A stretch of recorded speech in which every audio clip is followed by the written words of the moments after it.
Hey guys, I'm Matt the Mower Guy. We are out here with Z&L Lawn Care, and we've been hanging out for the last 24 hours. We watched the Super Bowl together, but I wanted a chance to ask him a couple questions about landscaping, get his thoughts, get his opinions, get you guys some of those questions answered. So question number one, why did you get into landscaping? Freedom. Ooh, okay. Freedom. Can you, explain a little bit more? So, when you work for a company, you're bound by when they need you, how they need you, and what they need you for. Yep. When you work for yourself, if you don't want to go out one day to work because you don't feel good, don't go. This is true. You have control of your own schedule. Yep. Do you feel like you work more now, though? No, I feel like I work less. That's awesome. Because it's something I love doing. Yep. It's something that I have a passion for. Yep. And I don't feel like I'm working. I feel like I'm just out here living the dream. Nice. What is the one thing that you picked up in the last couple of years since starting that pivoted your entire business where you're like, that was a key moment for us in growth?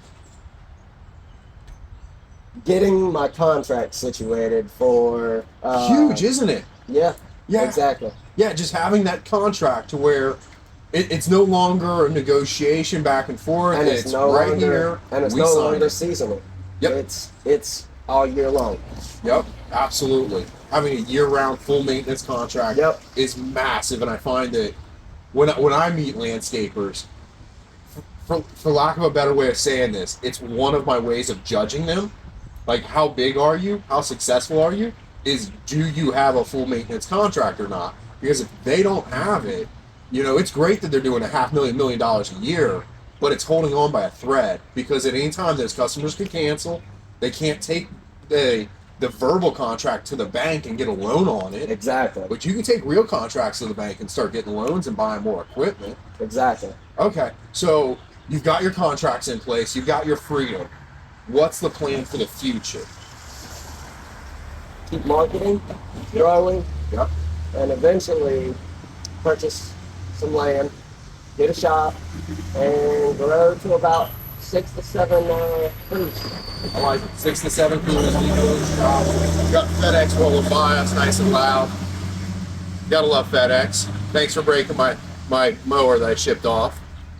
FedEx is horrible. Yeah, tell me about it. Dude, I'm telling you, that cost me $550 on the last mower they shipped off. Broke it in 3 different places. That's why I prefer UPS. No, I'm using a new one called Unishippers. So Yep, they compare the pricing between all three. Yep, you got it. They compare pricing, then give you a reduced rate, and there you go, which I love. Okay, one last question. If you had to give advice to the newbie, and he's just starting off, what little tidbit of advice would you give him to help him get to the point that he's able to pay his own bills? Advertise, advertise, advertise, and don't burn yourself out. So don't burn yourself out, and then sales, sales, sales, sales. I agree with you on that one. My mentor always told me, view your business like a train. Sales is the engine. Without sales, it doesn't matter how many trucks, how many trailers, how many lawnmowers, how many guys you have. That train's not moving forward without the engine, without the sales driving the entire train forward. Oh, yeah. So, and if I could pick you on one last question, what is your favorite lawnmower? Is that it? Bradley mowers? Okay. Why do you go with Bradley? Price point. Is it a good price? Price point. So a mower like this, a 52-inch stand-on mower, commercial grade, you're probably talking 11,000. Easy. These mowers right here range anywhere from, depending on which dealer you deal with, Yeah. 52 to 6,300. Whoa. That's like down there in like residential world pricing. Does it go the distance? Oh yeah. Because like when I think of like pricing like that, I think residential. I didn't know this years ago, but residential mowers, thinner metal. So basically their life expectancy is 3 to 5 years. Yep. Because the metal's going to start to actually rust, the paint is going to start coming off, and the seats are going to start wearing out. You'll be lucky to get 500 hours out of a residential. Yeah, they're designed to run 1 hour a week. Yep. Versus, commercial grades designed to run 40, 50 hours a week. Yep. So Bradley goes the distance with that? Bradley goes the distance, and I've got the perfect example. I've got a buddy who lives right down the street and he runs all Bradleys. And his first Bradley he bought about 3.5 years ago. Yep.